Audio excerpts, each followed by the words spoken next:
Hey everyone, how's it going? Spencer here, and today I wanted to do a walk around of my Tundra.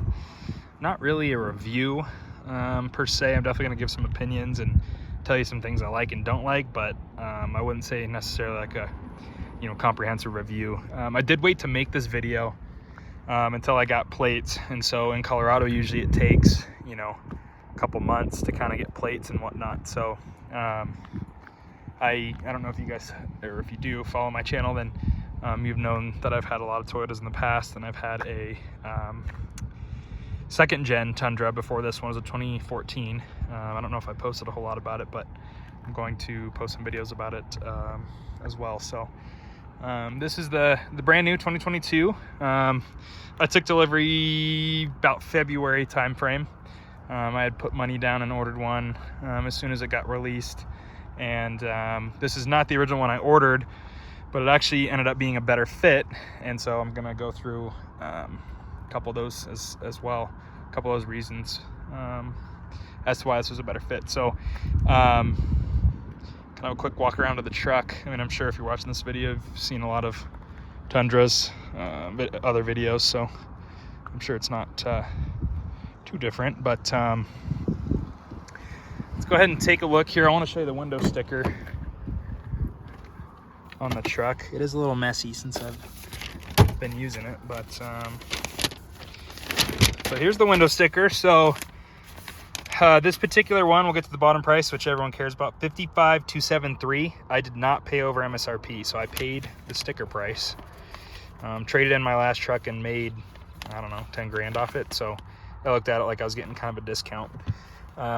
So biggest thing, 2022, of course, it is a 4x4.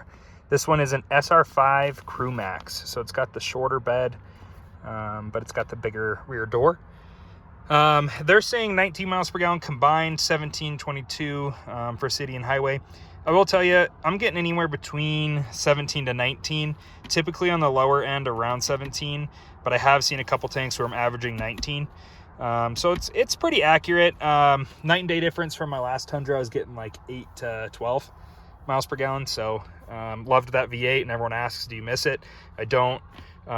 These power figures are great too. 389 horsepower, 479 foot-pounds of torque. So pretty good for towing, which I've done a little bit of.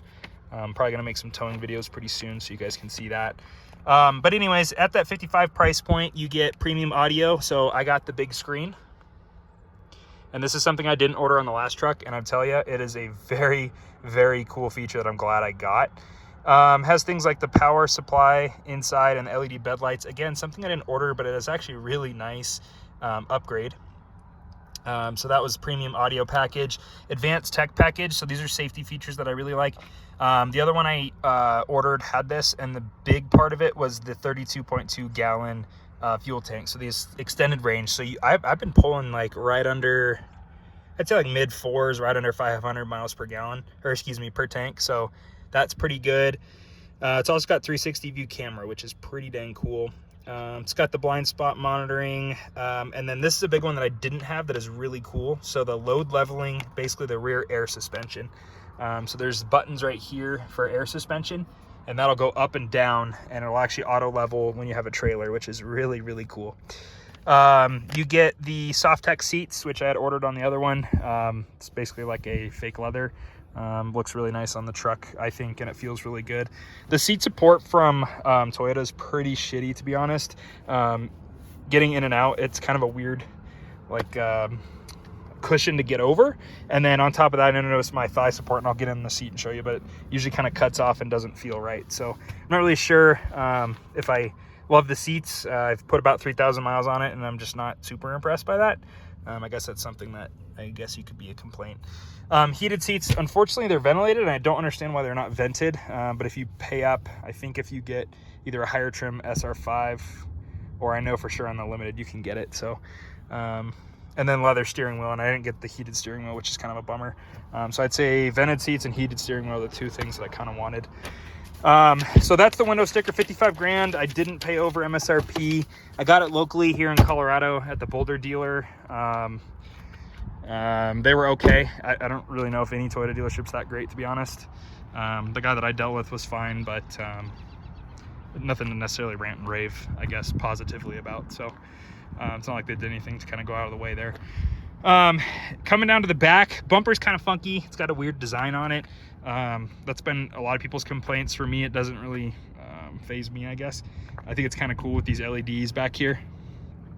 A lot brighter, super cool. At night you can kind of see it in your mirror and stuff. Those are really neat. And then these are your backup lights now, and I've noticed those are really super duper bright. Reason why I'm bringing that up is the backup camera. It does really well at night. You can see super well, so that's kind of cool. This one also has, it almost seems like a 360 lighting package. So it's got one back here, it's got the rear lamps up top, and then it kind of lights up around the car. So that's super cool. And then when you drop this down, usually this is, I'd say, automatic with the key fob. Traditionally, if I didn't have this little tonneau cover, it would drop down a lot easier with the key fob. So you just hold and it would open. That's the key fob. Lock, unlock. And then this does do remote start too. Remote start is standard on all of the new Tundras.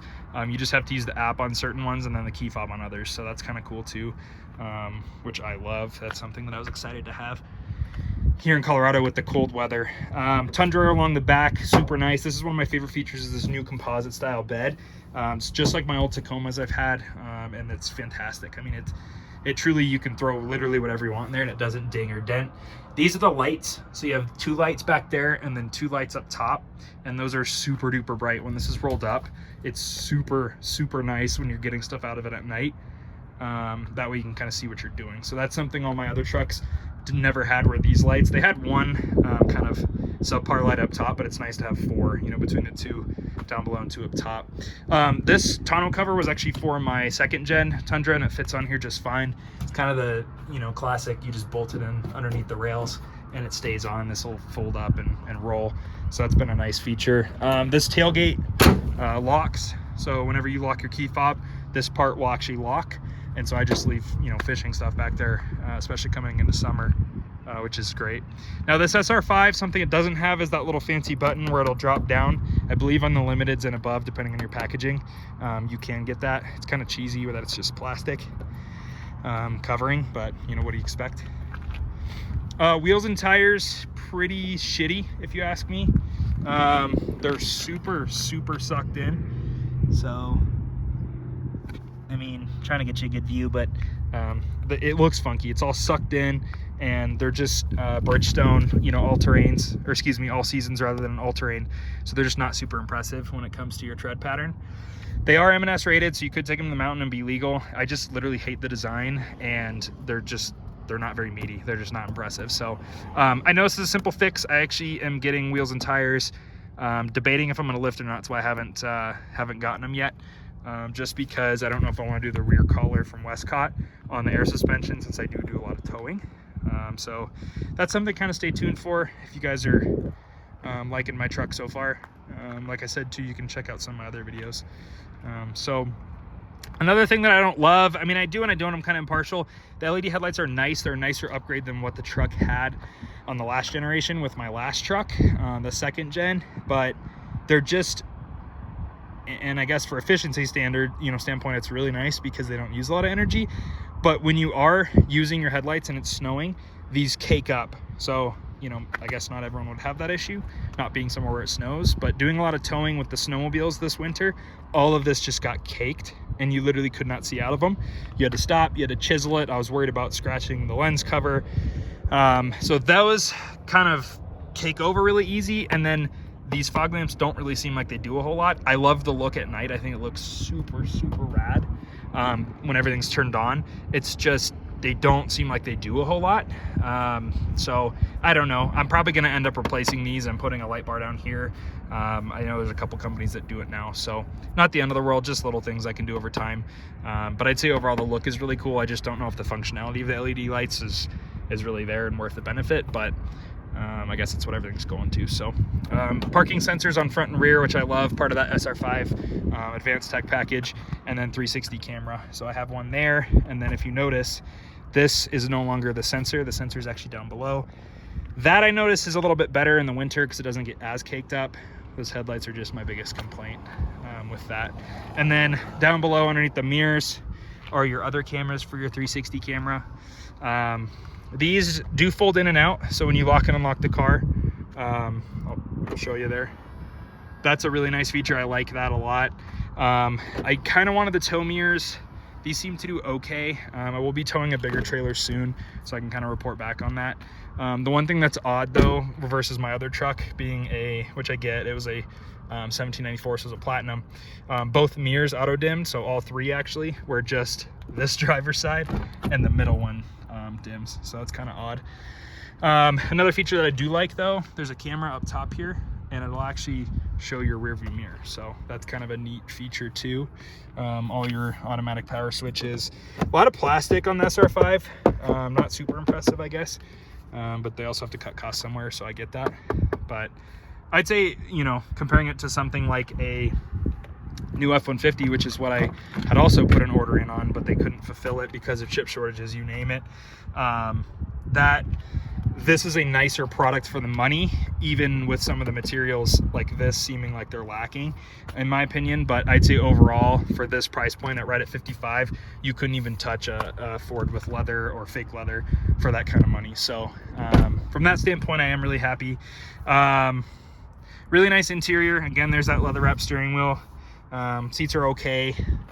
A lot of gadgets and goodies, which I do really like. Weird placement of things to kind of get used to, like my trip reset, things like that are just kind of, you know, different than my last truck, not necessarily bad or worse. These vents are pretty trash. They're like, especially when it's on, you can kind of see how like lazy it is almost. So it kind of gets stuck like that, and then you're like, where's my air at? And see how it doesn't want to go down. So that's kind of a weird thing. It's on all four. That's just something, and again, I'm just kind of trying to think about things as I go through the truck. So, you know, I get it if you're skipping around or not interested, that's fine too. Kind of not the best quality on certain things too, like that. I like the concept of it because you have quick access. You can open and close, you know, from both sides. Things like that are pretty cool. This one does not have crawl control. TRD off-road would have been nice because I would have gotten that, but then I would have eliminated the air suspension. So it was kind of one or the other on that side of things. And again, like I said, with towing, I think this is a better setup. And I don't really know how much I'm going to be off-roading the truck anyways. Wireless CarPlay, super cool. It goes into that center screen. I do want to show you guys the back seat, because this is something that drove me up a wall, is you had no storage in the last truck. This one you have, you know, 1, 2, 3, 4, because you got 2 door panels in the rear, so you got good storage. And then on the front doors, you also have these panels too, which I put a lot of goodies in, you know, gloves, little things, grab and go items. So I like that. And then up on this dash, I actually don't mind this, that it's open. This seems like a really good sized glove box. And then little things we put, like, I don't know, AirPods if we're going to the gym, or, you know, if we have a pass because we're going to a park or something, you can put that up there. And same thing with the middle. It does have power, so it's not awful from that standpoint, where the other truck was the worst. And this is what I was showing you, is the storage underneath the rear seat is so much better. Believe this is the inverter, because I have the power plugs.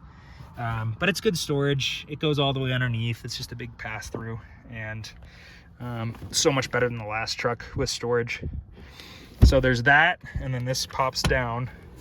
And then this is something that I hated too about the other one, where this one I like, is you do have rear seat storage. Your jack and tools and things are on this side, but on the other side it's actually open. So that's kind of nice too, if you do need it, which I end up putting a lot of, you know, recovery gear and things like that. So it's kind of nice to have that. And then back below you do have like the AC vents, cup holders. You know, it's not a nice place to be, which is good. It is somewhere that people have enjoyed being. Definitely a little bit smaller than the last Crew Max I had from a, you know, knee perspective, but other than that, it's been, you know, pretty good. No other complaints. Rear window does fold down, which is great. But yeah, I think that's pretty much it for this video. Let me know if you guys want to see more. I'm probably going to post some more stuff when I start doing some more towing here with the boat, and doing some other, you know, off-roading and things like that. But yeah, let me know what you guys think in the comments below, and please let me know if you have any questions, and I'll try to get back to you as soon as I can. Hope you enjoyed the video. Thanks for watching. We'll see you in the next one.